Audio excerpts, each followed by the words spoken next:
Many chances denied by the woodwork, but then two probably soft goals to concede. What's your assessment of that performance? But my assessment about the performance is is positive, and if you ask me about the final result, and for sure I'm not happy, and it's the same for my players, because I think at the end we deserved much more in this game. Was really difficult to is really difficult to explain the first half, because we were 2-0 down, despite I think we showed a great desire, a great will, and we pressed well, and we created also chances to score with a post.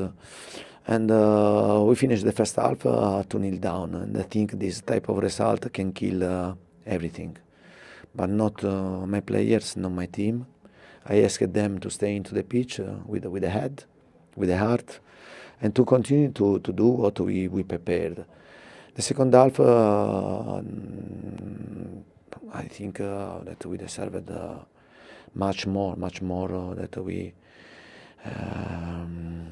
reached at the end of the game. We scored one goal with Harry, and with another crossbar, and Alisson, I think maybe was the best player for him. He made good saves. A good game despite the difficult moment that we are facing, because I repeat, we are facing managing a situation very difficult. Today Perisic played as a striker with Harry. A positive thing to see Kulusevski again into the pitch, and we have to try to manage more well, because he continues to have a pain in his tendons. And then I hope now tomorrow to see in the training Richarlison. This could be also a good news for us. A very good summary of that match. Fabio Paratici, your sporting director, came into the tunnel and he said it was a shame that the team had only been given 4 minutes extra time, and that 100 mistakes were made by the officials. What do you think of the decisions that were made? No, but I continue in the same way, because you know that I don't want to comment the referee's decision. But for sure, with the referee, with AVR, and Tottenham is not lucky, in this season. Yeah. You talked about Kulusevski, who had an immediate impact as well, and we have seen Richarlison here with the team. He's walking quite well. Your assessment of Kulusevski, of Richarlison, going into another busy week before this international break? No, I think that now Kulusevski was a good news to see him to play for 20 minutes, and now tomorrow we'll see also Richarlison. I think could be available for the game for Wednesday. I think that we are trying to do the best also for the players. Don't take stupid risk, because it's not correct. And we did this with Deki, and now we are doing the same with Richarlison. For sure, for a team like Tottenham, and it's important when you have a season with the Premier League and Champions League. It's important to have the all players available, and because when you lose 2, 3, 4 players, you pay. You have to know this. And I hope in the future maybe with the club we try to understand this very well, and to reinforce the squad to give more quality to face this type of situation. But I repeat, and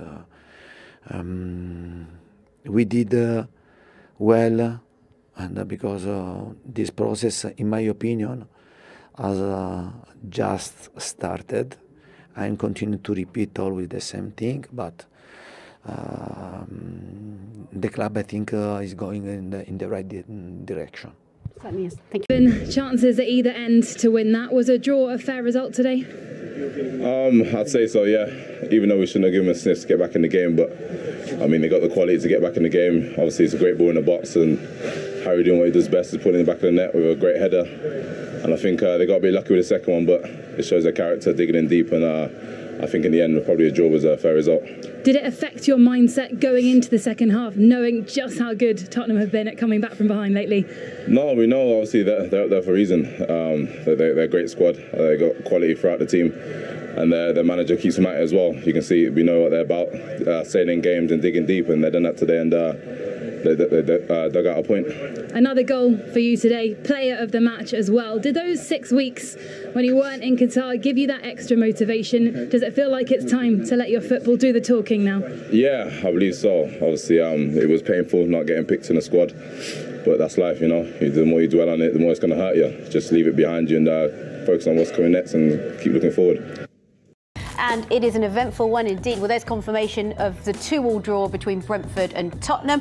Palace against Fulham in the London derby. Everton will face Wolves, two teams at the bottom of the table. Of course, Wolves propping up the table, Everton above it just by a point. Leicester City will face Newcastle at the King Power Stadium. That is our feature game on Goal Rush. Southampton are at home to Brighton, who, if they do take 3 points, will make it in to the top 6.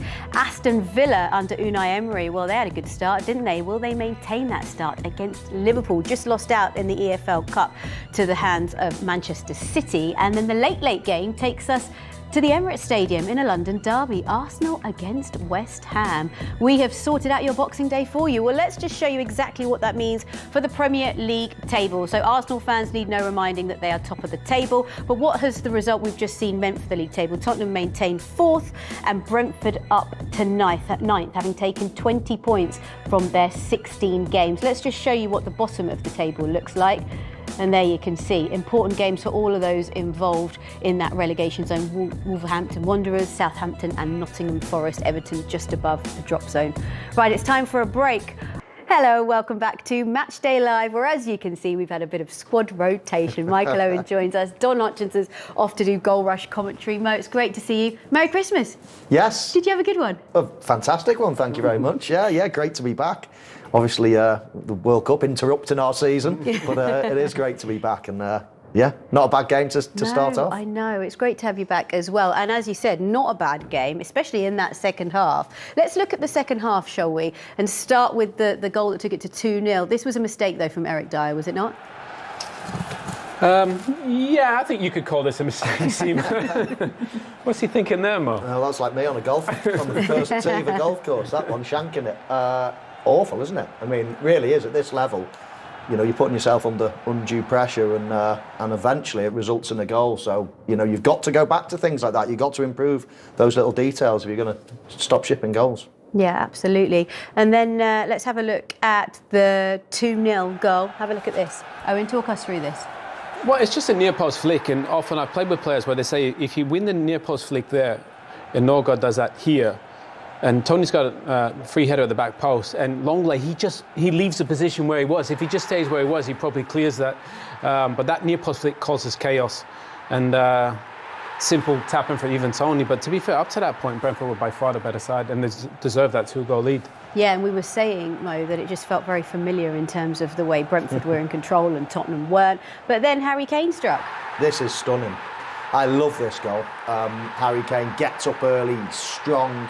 Heads it back where it come from. Yeah, it's a lovely little ball as well. We see Brentford are in that type of shape that they leave the fullbacks in many ways, don't they? Yeah.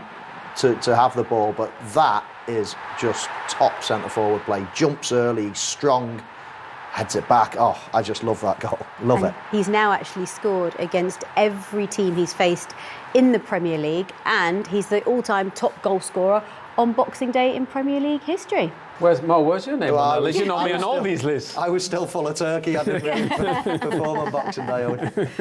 But you're happy for Kane, given how the World Cup unfolded for him, that he's come back and he's managed to get on the score sheet? I am. Didn't he? Yeah, I am, but I don't even think it'll affect someone like Harry Kane. Of course, no one wants that in their career. I would have hated it to miss a penalty that you know cost your team, let's say. But that's his role. That's his game. I mean, he's you know, he scores more times than he doesn't, and he's been, you know, the shining light for England and Tottenham for years and years. So I think he'll brush that off easily. He's experienced. He knows the game. That happens, and you do miss penalties. So I think the last person I'd be worried about really is Harry Kane, and he's just gone and bounced back and shown that he's not so bothered. Live, where Brentford have the upper hand at half-time, and having looked at this 45 minutes, they deserve to be ahead, don't they, Owen? Yeah, they've been the better team. They're exceptional. They're very good at playing direct balls, long balls.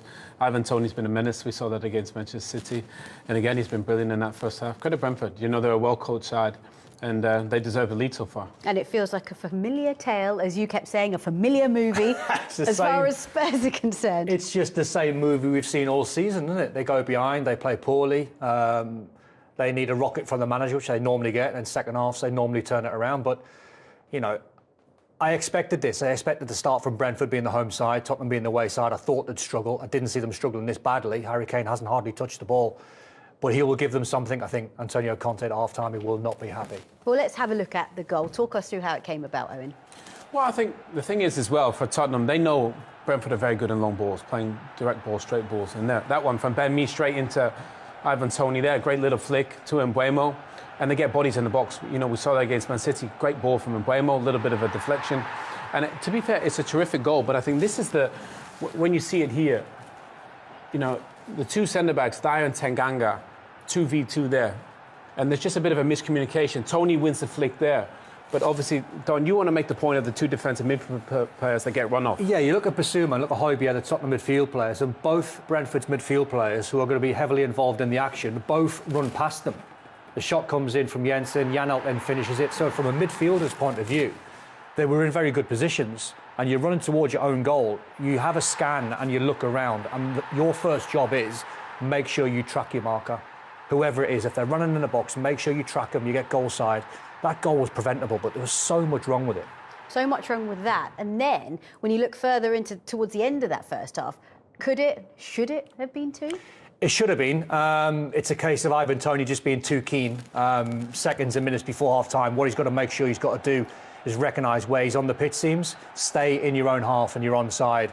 Don't gamble. You can see that he's on the front foot. He's waiting for the midfield player to play the ball through. If he could just have a little bit more patience, that'd have been 2-0. That would have had Tottenham in a world of trouble. Yeah, so the warning signs were there. I mean, there is a glimmer of hope as far as Spurs are concerned, because they tend to pick up points from losing positions. And actually, history tells us that they've picked up the most points from losing positions out of any other Premier League club. So are you expecting a different Spurs in the second half? Yeah, completely, yeah. I mean, they're a very reactive side. They're very cautious. They play on the counter-attack. When the opposition scores, then they tend to change. Isn't that a bad thing, though, Owen? Yeah, that's where a lot of the criticism comes from the Tottenham fans, is the playing style. They're very functional. Tottenham side, the top of the pitch, they're brilliant. But I think it just shows also, we see with this starting 11 with Tanganga playing, they don't have the depth. They don't have the depth that the other top four teams have. So I think Conte will be furious with the fact that where they played in the first half, you can guarantee they'll play better in the second half. Why are they like that, though?